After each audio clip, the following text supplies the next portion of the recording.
Graça e paz, meu amado irmão, seja muito bem-vindo ao nosso culto de oração e estudo da Palavra de Deus. É muito bom ter você aqui conosco, que o nome do Senhor Jesus Cristo seja exaltado através das nossas vidas, através desse culto. Nós nos reunimos nessa noite, no nome dEle, para ouvirmos a voz dEle, para falarmos com Ele, para adorarmos a Ele como Ele merece. A palavra de Deus diz no Salmo 20, verso 7, alguns confiam em carros, outros em cavalos, mas nós confiamos no nome do Senhor, nosso Deus. Aí está a nossa fé, meu amado irmão. É no nome do Senhor Jesus Cristo. É no nome do nosso Deus. É nele que nós confiamos. É nele que nós depositamos toda a nossa esperança. Temos vivido tempos difíceis, tempos de pandemia. Temos vivido tempos tenebrosos, mas nós confiamos no Senhor. É o Senhor quem tem guardado a nossa vida. É o Senhor quem tem nos sustentado. É o Senhor quem tem nos abençoado. Quero convidar você a orar comigo, a colocar sua vida diante do Senhor e prestar a Ele esse culto verdadeiro. Pai, no nome de Jesus Cristo, nos rendemos ao Senhor. Colocamos nosso coração diante do Senhor na certeza de que o Senhor é a nossa segurança. Nós confiamos em Ti, Pai.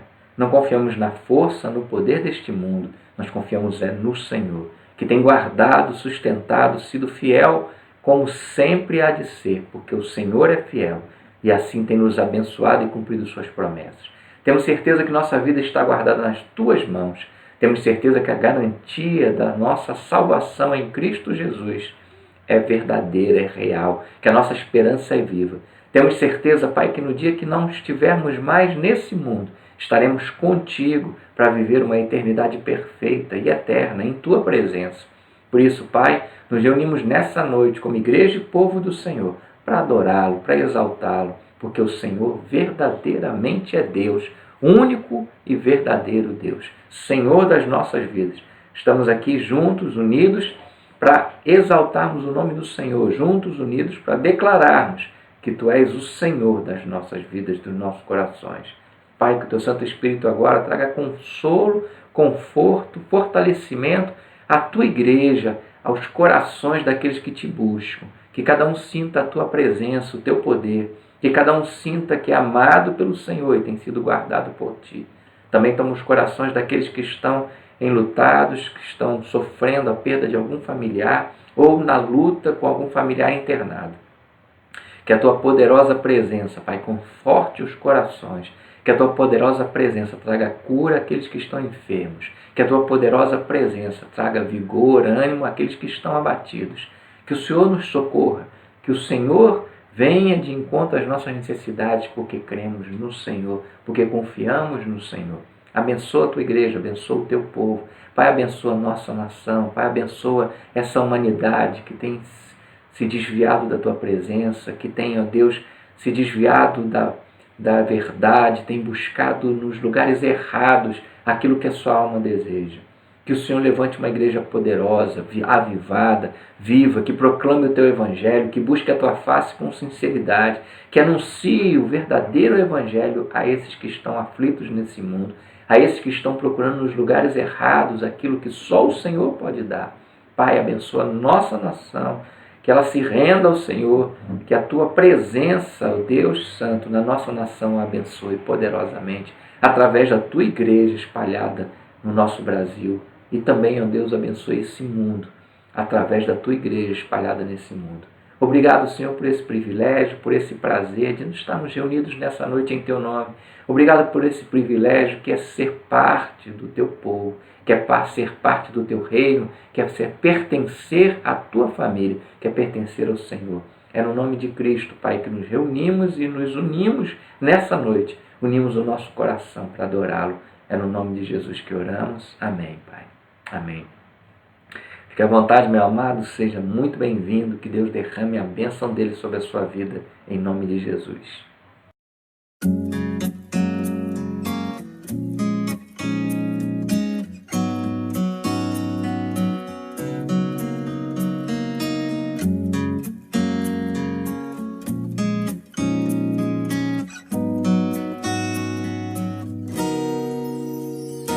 Jesus Cristo mudou meu viver. Jesus Cristo mudou meu viver. É a luz que ilumina meu ser. Jesus Cristo mudou meu viver.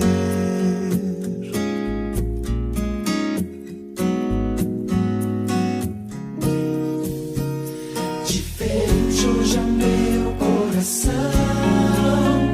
diferente hoje é o meu coração. Cristo deu-me paz e perdão. Sim, diferente hoje é o meu coração.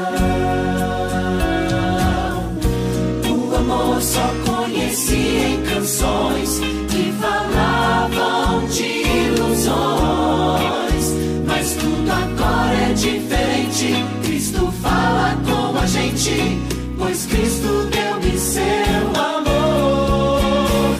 Jesus Cristo mudou meu viver. Jesus Cristo mudou meu viver.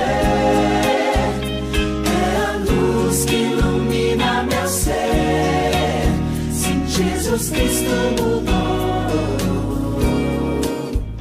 Jesus Cristo mudou meu viver. Jesus Cristo mudou meu viver. É a luz que ilumina meu ser. Sim, Jesus Cristo mudou. Sim, Jesus Cristo mudou. Sim, Jesus Cristo mudou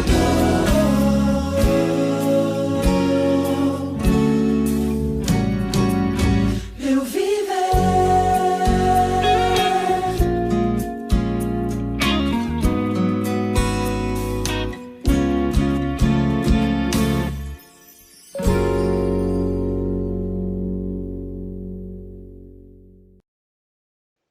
Deus, louvado seja teu nome, Senhor. Diante de teu poder, de tua grandeza, de teu amor e de tudo quanto és, nós nos rendemos. Pois o Senhor é nossa razão, nossa esperança viva, nosso consolo. Nós nos escondemos debaixo de tuas asas, Deus, pois o Senhor é nosso lugar seguro, onde não temeremos e o inimigo não tem oportunidade sobre nós. Pai de amor, como é bom teu coração, Senhor. O mundo nos odeia, mas não sofremos com isso, pois no seu amor somos consolados. Pai, se o mundo conhecesse a ti, seríamos amados por ele, assim como amamos nossos irmãos. Sabemos que é da tua vontade que o mundo venha conhecer a ti, pois ele geme e sofre procurando formas de se alegrar, de se consolar, de se contentar. Mas inúteis serão esses desejos se não conhecerem a ti. Eis aí, Pai, uma das razões porque, como servos do Senhor, queremos, como soldados determinados, nos colocar à frente da batalha, dirigidos pelo Senhor, a fim de resgatar almas perdidas. Queremos ainda, Pai, pedir que o Senhor abençoe nossa igreja, nosso pastor, sua família, nossas famílias, nossa construção. E que o Senhor nos livre do Covid e de todo o mal, e ainda que perdoe nossos pecados. No nome santo de Jesus. Amém.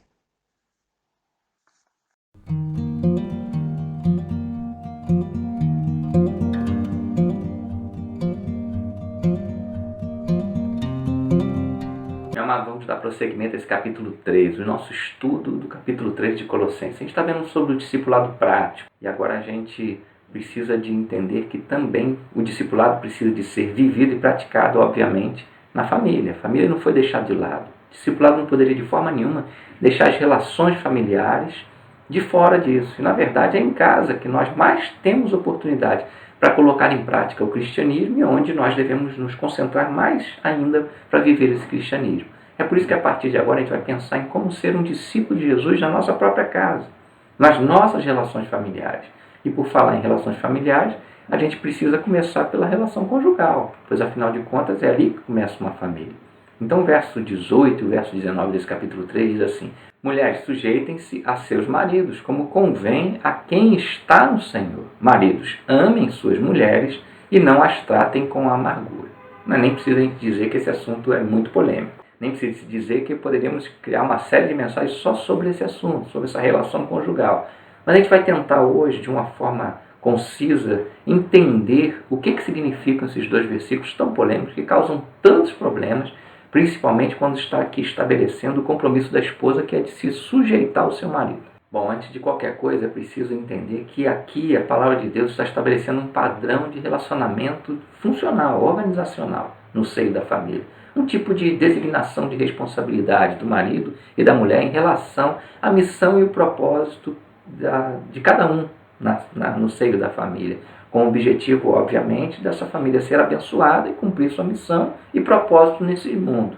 Creio que muita polêmica gerada em torno desse texto, e claro também dos outros dois textos similares a ele, que está em Efésios 5 e em 1 Pedro 3, se encontra um péssimo entendimento dele, né? Que quando se leva para o lado pessoal, a mulher se sente desprezada e o homem se sente o dono da razão. Primeira coisa que a gente precisa entender, meu amado: ninguém é melhor do que ninguém. Homem não é melhor que mulher, mulher não é melhor que homem. Deus de forma alguma está elevando um e rebaixando o outro. De forma alguma ele está estabelecendo que o homem é mais amado, mais querido e mais valioso do que a mulher. Ou também o contrário. Ele não está estabelecendo nada disso. Primeira coisa que nós precisamos entender em termos de valor para Deus é que homem e mulher são igualmente valiosos e amados por Deus. A gente vê isso em toda a Bíblia. Vou citar um primeiro exemplo disso. Quando Deus vai criar Eva, vai criar a mulher, ele dá um certo ar misterioso. Primeiro ele deixa que Adão sinta falta de uma companheira, de uma mulher. Em um ambiente perfeitamente harmonioso, porque Adão ainda não tinha pecado, então ele habitava no Éden e tinha acesso livre a Deus. Mas nesse ambiente tão harmonioso, perfeitamente harmonioso, Adão percebe que está faltando alguma coisa. Ele se sente de alguma forma infeliz, mesmo tendo Deus e mesmo habitando no paraíso. Ele se sente infeliz, ele se sente, na verdade, incompleto. Ele sente que está faltando alguma coisa. Ele sente que está faltando uma companheira que seja idônea para ele. Deus, após criar esse ambiente misterioso e romântico até, com o propósito que Adão percebesse o valor que tem uma companheira, então Deus vai criar Eva de um modo muito especial, cheio de significado, cheio de valor. Ele não toma mais um pouco de barro e faz Eva, faz uma mulher para Adão. Ele tira uma parte do próprio Adão. Ele tira uma costela de Adão para fazer Eva. A partir disso, Deus começa a mostrar de uma forma muito clara que, apesar das diferenças físicas, homem e mulher, para Deus são a mesma coisa, não há distinção. Deus não faz nada de forma aleatória, sem um propósito. Por isso ele não criou a mulher ao mesmo tempo que criou o homem, para que ele pudesse entender que ele não estava ainda completo, que ainda faltava alguma coisa para ele, ou alguma coisa dele que o completasse. Que mesmo no Éden, sem pecado, que mesmo estando na presença de Deus, ainda assim ele se sentia incompleto, porque estava faltando uma parte dele. Estava faltando aquilo que o complementava. Deus queria que Adão valorizasse Eva, e ele realmente valorizou. Em Gênesis 2:23, a gente vê a melhor, a mais bonita, a mais linda declaração de amor já feita de um homem para uma mulher. Ele diz: esta sim é osso dos meus ossos e carne da minha carne. Ela é chamada mulher porque do homem foi tirada. Dá um entendimento muito claro de que há um pertencimento dos dois, de ambos. Um pertence ao outro, um é parte do outro. Um é complemento do osso, é osso do meu osso, é carne da minha carne. É mulher porque foi tirada de mim, é mulher porque é parte de mim. Não há nada aqui de desigualdade. O que há aqui é amor, o que há aqui é igualdade, pertencimento mútuo, harmonia. É isso que a gente encontra nessa declaração, é isso que a gente encontra nesse mistério que Deus cria em torno da criação da mulher, para que Adão pudesse valorizar a mulher que Deus lhe dá. Deus fez com que Adão entendesse essa importância de Eva na vida dele. Todos esses sentimentos que hoje permeiam a sociedade, a humanidade, de desigualdade, preconceitos, não fazem de forma nenhuma parte do plano de Deus, nem do inicial e nem do agora, mas são consequências, é isso que a gente precisa entender. Todos esses sentimentos são consequências da corrupção da humanidade. Não era assim no princípio, não é essa a vontade de Deus hoje, nunca será essa vontade. O que Deus quer é que a família seja uma grande bênção, Ele tem um propósito para a família, e Ele instituiu o homem e a mulher as funções para que eles exerçam essas funções e assim abençoem suas famílias e assim dirijam suas famílias conforme a vontade de Deus. Podemos também ressaltar ainda um outro símbolo. Quando Deus vai criar Eva, Ele tira uma costela de Adão. Simbolicamente, Ele vai tirar alguma coisa de Adão, uma parte de Adão que está ao lado de Adão, para que ele olhe para ela e diga, ela é parte de mim. E para que fique muito claro o propósito que Deus já tinha declarado antes. No capítulo 2 de Gênesis, verso 18, Deus diz, então o Senhor declarou, não é bom que o homem esteja só, farei para ele alguém que o auxilie e lhe corresponda. A mulher foi criada por Deus com esse sentimento, não de ser superior, não de ser inferior, mas de ser a companheira, alguém que está ao lado, alguém que está no meio, que foi tirada da parte central do homem, para que não ficasse dúvida nenhuma de que ela é uma igual. Ela compartilha do mesmo amor, do mesmo valor do Criador. A mulher foi criada por Deus não numa situação de desigualdade, mas numa condição clara de igualdade.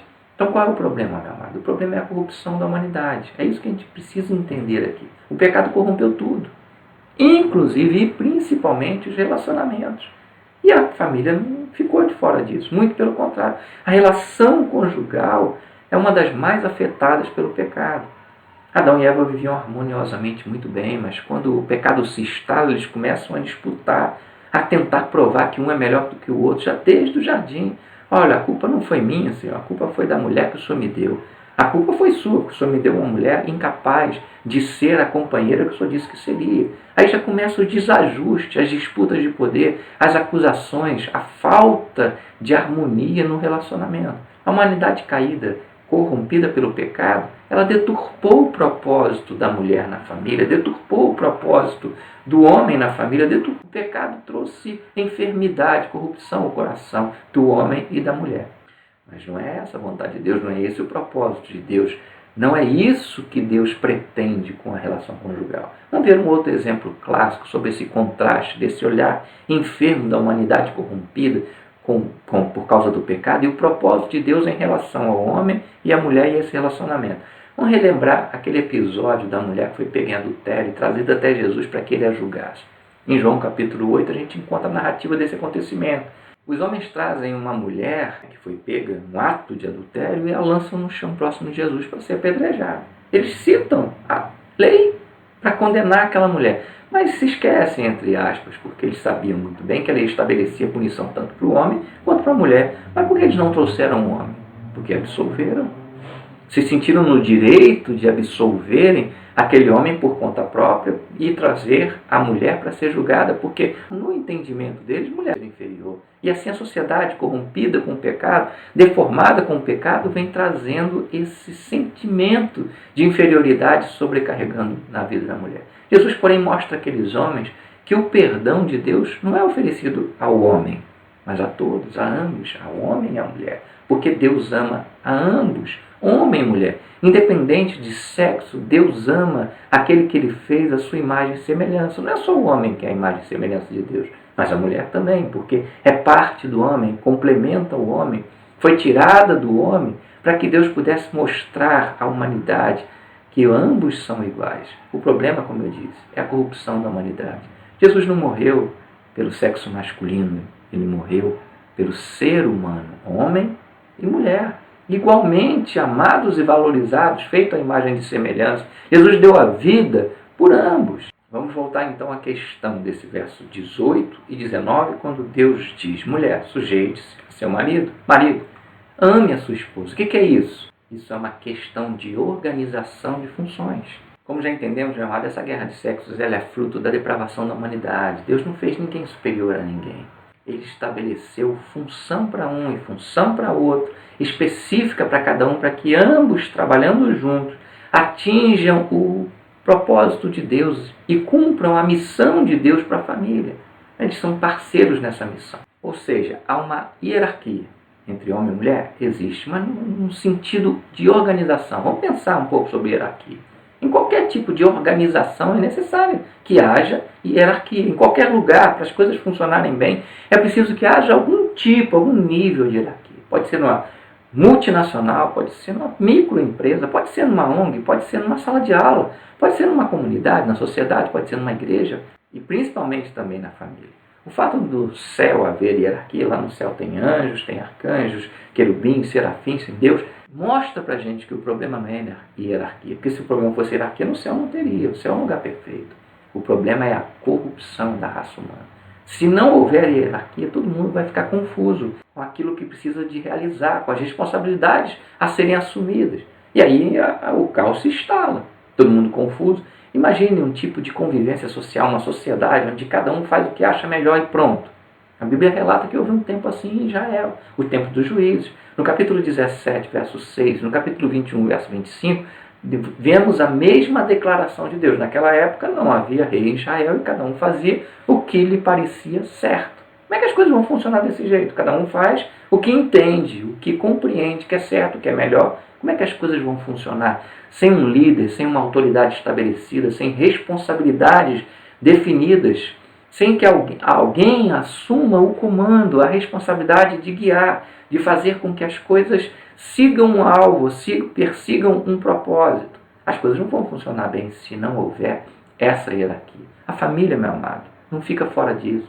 Uma família onde não existe uma hierarquia estabelecida, as coisas não vão funcionar bem. A questão não é quem é mais importante, porque Deus estabeleceu que o homem seja a cabeça da família, ele é mais importante. Não é isso. Nunca foi isso. Não é o propósito de Deus isso. A família é a base de uma sociedade, uma família onde não existe uma hierarquia estabelecida, as coisas não vão funcionar bem. Deus estabeleceu o marido como principal líder da família. É isso que esse versículo está dizendo. Deus estabeleceu ele como a cabeça. Deus estabeleceu a mulher como a companheira, como a auxiliar nessa missão. Deus estabeleceu a esposa como essa companheira nessa missão, para que essa família viva conforme os princípios da palavra de Deus, conforme a vontade do Senhor, conforme a missão que ela tem nesse mundo. O problema não é quem Deus estabeleceu como o piloto dessa aeronave chamada família e quem ele estabeleceu como o copiloto dela, mas o que o pecado fez no coração tanto do homem quanto da mulher, quando os colocou como inimigos, numa disputa de poder,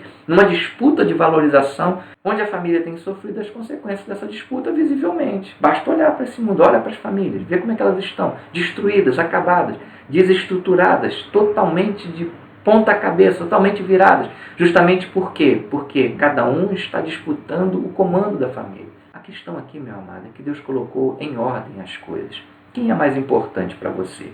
O piloto ou o copiloto da aeronave? Ambos têm igual importância.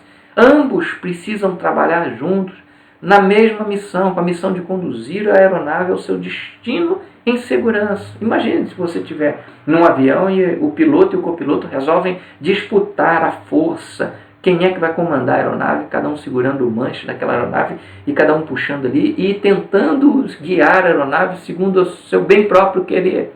Meu amado, isso coloca toda a aeronave em perigo, toda a família em perigo. Nem o piloto, nem o copiloto podem agir conforme entendem ser a melhor maneira de pilotar o avião. Nenhum dos dois segue o caminho que acham que é melhor, que acreditam ser o melhor. Eles trabalham em conjunto, cada um cumprindo sua função, cada um seguindo as orientações do manual da aeronave, cada um seguindo o plano de voo que foi previamente estabelecido, cada um seguindo as orientações, as diretrizes da torre de controle de tráfego aéreo. Graças a Deus, meu amado. Quando a gente entra no avião, o piloto e o copiloto estão trabalhando junto com a torre de comando, estão trabalhando junto com a tripulação da aeronave para que tudo corra bem e a gente tenha uma viagem tranquila.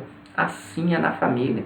Deus estabeleceu as funções, Deus estabeleceu a rota e os princípios para que essa viagem seja segura e chegue ao seu destino. O problema é quando justamente a gente entende que a gente tem um plano de voo melhor do que o que Deus estabeleceu. Quando a gente resolve impor a nossa vontade em detrimento da vontade de Deus. É isso que o pecado tem feito com a humanidade. O pecado corrompeu o coração do ser humano e afastou de Deus e o fez se rebelar contra ele. É por isso que nós temos sofrido tanto. Porque nós resolvemos fazer as coisas do nosso modo e não da forma como Deus estabeleceu. É por isso que a humanidade está cada vez pior, porque as famílias estão nesse voo desgovernado, destinado à queda e à destruição completa, onde os pilotos e os tripulantes entenderam que devem agir conforme as suas vontades, ao invés de trabalharem juntos conforme os princípios da palavra de Deus, em prol da família, segundo a orientação daquele que deu a eles as funções definidas. Cada um tem feito o que bem entende, aquilo que entende que é melhor para si mesmo. Eu não me assusto, na verdade, ao ver que o mundo vive assim, porque o mundo está escravizado pelo pecado. E Satanás, esse tirano dominador, o que ele semeia no coração desse mundo, dos homens e mulheres, é discórdia, disputa de poder, com o propósito justamente de destruir a família, de destruir as pessoas, de destruir esse mundo. Não dá para esperar que os homens e mulheres descrentes, que não têm o temor de Deus nos seus corações, entendam os planos de Deus e vivam conforme os princípios que Ele estabelece na sua palavra para esse relacionamento familiar. Não dá para a gente esperar isso do mundo. Porém, meu amado, eu me assusto muito ao ver as famílias de crentes, onde maridos e mulheres estão disputando esse manche, puxando cada um para o seu lado, tentando guiar essa aeronave chamada família. Machismo, feminismo, não importa, ambas as ideologias, elas foram forjadas nesse fogo, nesse calor da disputa. Para Deus não existe machismo ou feminismo, ambos são iguais, amados e valorizados por Ele. Deus ama igualmente o homem e a mulher, o marido e a esposa. O que Deus está estabelecendo aqui, como eu disse, são deveres, são responsabilidades, obrigações para que a família possa funcionar bem e ser assim abençoada e assim cumprir sua missão nesse mundo. O que Deus está estabelecendo aqui nesses 2 versículos é quem é o piloto e quem é o copiloto dessa aeronave chamada família. O marido é o piloto, a mulher a copiloto, como nós já vimos.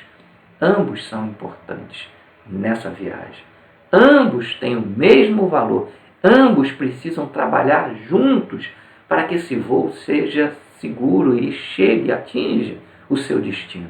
Marido, você não é melhor do que sua esposa, porque Deus estabeleceu você como piloto. Mulher, você não é inferior ao seu marido, porque Deus estabeleceu que você fosse a copiloto dessa aeronave. Isso não é uma questão de mérito, não é uma questão de valor para ser disputado. Isso também não é uma questão de queda de braço para ver quem é o melhor e quem merece estar no comando dessa aeronave. É uma questão de atribuição que Deus fez. E por ser Deus, Ele fez conforme a sua grande sabedoria, a sua onisciência. O fez e dotou cada um da capacidade para cumprir essa missão. O problema não é quem Deus escolheu para cada atribuição. O problema é quando nós resolvemos julgar os atos de Deus. Quem somos nós para julgar Deus? Quem somos nós para dizer para Deus o que Ele deveria ou não deveria ter feito nessa escolha de atribuições que Ele deu ao homem e à mulher nessa família? A pergunta a ser feita não é porque Deus definiu o homem como piloto e a mulher como a copiloto dessa aeronave. Isso cabia a Ele e Ele cumpriu. Como comandante supremo, Ele fez a escolha que devia ser feita, que competia a Ele designou as funções de cada um. Não cabe a nós os questionamentos a Deus. Afinal de contas, Ele é Deus, meu amado. Ele é Deus. E com toda certeza, é o único que tem a prerrogativa de designar essas funções e fez conforme a sua onisciência. Então está certo o que Ele fez. Está tudo certo o que Ele fez. Não nos cabe questionar as decisões de Deus, mas aceitar e entender qual é a minha função, qual é a minha responsabilidade nisso e dar o meu melhor para que a minha família possa ser conduzida em segurança ao seu propósito, ao seu destino. A pergunta a ser feita então, meu amado, é o que me cabe. O que me cabe como responsabilidade, sendo eu marido, como piloto dessa aeronave chamada família, ou como mulher, como copiloto dessa aeronave chamada família? Qual é a minha responsabilidade nisso? Como eu a desempenho da melhor forma possível? É nisso que a gente deve se concentrar. É nisso que a gente deve concentrar todo o nosso esforço na nossa família, não em disputas de poder, mas em cumprir aquilo que Deus designou para que eu possa cumprir. Então vamos estabelecer aqui o princípio. Qual é o princípio? Nós estamos estudando como ser um discípulo de Jesus na prática. Então a gente precisa entender uma coisa: como é que eu aplico essa palavra de Deus, essa vida cristã, esse discipulado na minha família, na minha casa em primeiro lugar.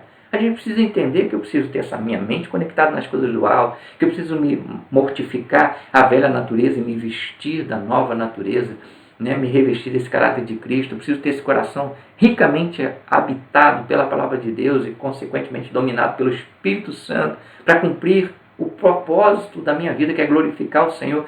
Tudo isso, meu amado, para que a gente possa ser aquilo que Deus espera que a gente seja e obedeça. Esse é o princípio. A vida nova em Cristo é para ser vivida para a glória de Deus. E primeiramente a gente faz isso na família.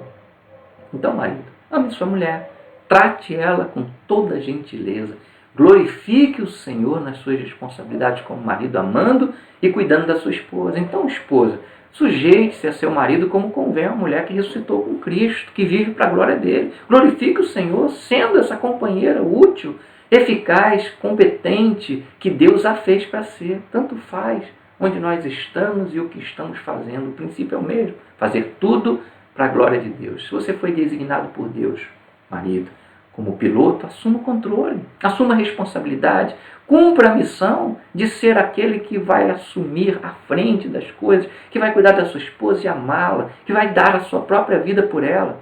Preciso entender aquilo que é o meu papel, que é a minha responsabilidade na família. Se você, como mulher, foi designada como copiloto dessa aeronave, se você foi designada para auxiliar, para ajudar nessa missão, então faça isso da melhor maneira possível. Glorifique o Senhor se sujeitando à autoridade do seu marido, respeitando, entendendo quem você é nesse plano de Deus e cumprindo essa missão. O que a gente precisa entender é que precisamos cumprir essas responsabilidades que foram designadas por Deus para que a gente possa glorificá-lo.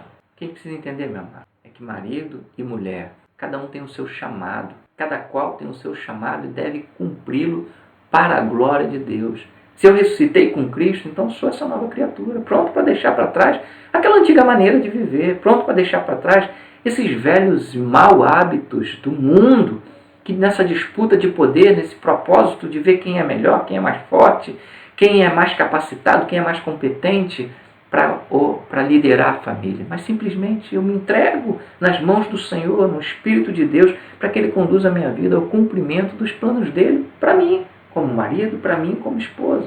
Então, marido, cumpra o teu chamado de marido, daquele que assume a responsabilidade de cuidar da família, de cuidar dos seus, de amar a sua esposa e cuidar dela. Numa das passagens correlatas com essa de Colossenses capítulo 3, como eu citei, 1 Pedro 3, nós vemos a seguinte orientação de Deus para você, marido. Do mesmo modo, vocês, maridos, sejam sábios no convívio com suas mulheres e tratem-nas com honra, como parte mais frágil e coerdeiras do dom da graça da vida, de forma que não sejam interrompidas suas orações. Ó Deus dizendo aí, olha, ela é coerdeira da mesma graça que você, ela é igual a você. O que ela vai receber é a mesma coisa que você se vocês cumprirem a missão de vocês. Trate a mulher, seja sábio, trate sua mulher com honra, dê honra a ela. Como se fosse, ela não é, mas como se fosse alguém que requer cuidado, frágil, porque ela vai herdar com você a mesma graça, a mesma bênção. Assim você deve tratar sua esposa com esse amor, um amor que resulta nesse convívio harmonioso, honroso, cuidadoso por parte sua, marido. Cuide da sua esposa. Esse é o marido sábio, que sabe tratar bem aquela que é sua companheira, aquela que está junto com ele, para que a sua família esteja viajando em segurança e cumprindo o propósito de Deus para ela. Você, marido, você tem um chamado para cuidar da sua esposa, para se esforçar ao máximo, para glorificar a Deus, amando a sua esposa. Quando eu amo minha esposa, eu estou glorificando o Senhor. Quando eu cuido dela, eu estou glorificando o Senhor. Quando eu honro ela, estou glorificando o Senhor, porque eu estou cumprindo o meu chamado. O contrário também é verdadeiro. Se eu não estou amando a minha esposa, cuidando dela, honrando ela, estou descumprindo a vontade de Deus, estou ultrajando o nome do Senhor, estou escandalizando o mundo com um testemunho infiel àquilo que Deus espera da minha vida. Então ame a sua esposa, cuide bem dela. Esse é o seu principal chamado. Glorificar o Senhor amando sua esposa. O mesmo princípio é aplicado à esposa. Você tem um chamado a cumprir, respeitar a autoridade do seu marido para a glória de Deus. Sua missão é essa, respeitar seu marido, auxiliar seu marido na navegação dessa aeronave, trabalhando junto com ele, jamais contra ele, para a glória de Deus. Se você é mulher, respeita seu marido, se você honra seu marido, respeitando ele, sendo auxiliadora, se você está ali junto com ele, trabalhando junto com ele, apoiando, cuidando das necessidades da sua família também, você está honrando o nome do Senhor Jesus Cristo. Se você faz o contrário, você está desonrando o nome do Senhor Jesus Cristo. Você precisa glorificar o nome do Senhor Jesus Cristo, se sujeitando à autoridade que Deus deu ao seu marido. Outra coisa que a gente precisa aprender aqui, meus amados, nós somos capazes de cumprir a missão que recebemos do Senhor. Ressuscitamos com Cristo, somos habitados pelo Espírito Santo para viver essa vida nova. Se Deus designou a função para cada um, sabe o que isso significa? Significa que Ele também capacitou você para cumprir a missão que Ele te designou, que Ele especificou para a sua vida. Em outras palavras, se Deus capacitou o homem para ser o piloto e capacitou a mulher para ser a copiloto dessa aeronave, eu preciso confiar no Senhor. Eu preciso crer que se Ele nos confiou um chamado tão importante, Ele também nos capacitou para cumprir. Na prática, sabe o que isso significa? Significa que eu preciso crer naquilo que o Senhor fez na minha vida e na vida da minha esposa. Eu preciso crer que o Senhor capacitou a mim e a minha esposa para juntos nós trabalharmos para cumprir o propósito de Deus. Eu preciso crer que eu sou capaz de executar aquilo que Deus atribuiu para mim como responsabilidade e que a minha esposa é capaz de executar aquilo que Ele atribuiu a ela também com responsabilidade. Dessa forma, meu amado, não perca tempo tentando ser o que você não foi chamado para ser, mas na dependência do Senhor. Coloque-se nas mãos dele para cumprir o seu chamado. Aquilo que Deus confiou a você fazer. Não tente fazer o que é do outro. Faça aquilo que Deus confiou a você para fazer. Se é você, marido, ame a sua esposa. Cuide dela. Trate-a com honra. A você, esposa, apoie seu marido. Ajude, auxilie. Trabalhe junto com ele. Respeite a autoridade dele. Honre a autoridade que Deus deu a ele. Jamais percam tempo tentando disputar poder ou provar quem é melhor e está mais capacitado para controlar e dirigir a família. Concentrem-se em crer que Deus capacitou cada um naquilo que Ele tem como designação de missão para cada um.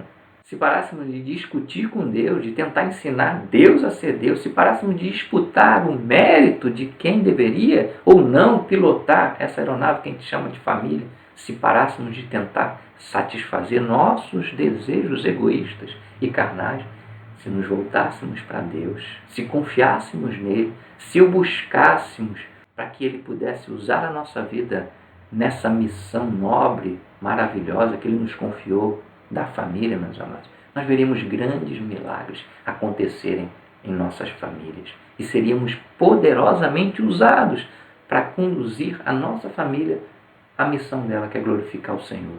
Então, meu amado, a lição é a seguinte: não importa a função, eu devo cumpri-la para a glória de Deus. É isso que Deus espera.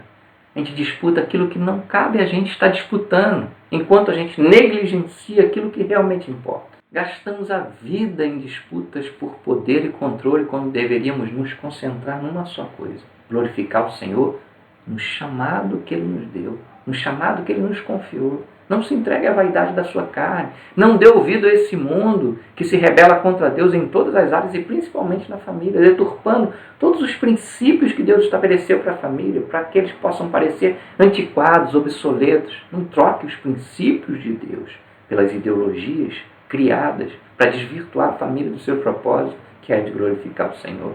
Confie no Senhor. Cumpra com excelência a sua missão, seja você homem, seja você mulher. Unam-se na missão de conduzir sua família para a glória de Deus. Deixemos de lado as mesquinharias desse mundo, as disputas de poder e importância que são frutos do pecado, para nos dedicarmos realmente ao que importa: viver para a glória do Senhor. Viver para a glória do Senhor em família. Cumpra seu chamado, meu irmão. Deus ordenou o homem: ame sua mulher. Cuide bem dela. Deus ordenou a você, mulher. Seja companheira, seja auxiliadora, respeite a autoridade do seu marido, justamente porque é isso que o pecado tem deformado a humanidade. É nesse ponto que nós temos caído. O homem se esquiva da responsabilidade de liderar a sua casa, de cuidar da sua esposa, de amá-la, de honrá-la. A mulher se esquiva da responsabilidade de respeitar o seu marido e ambos ficam disputando controles, brigando por ninharias.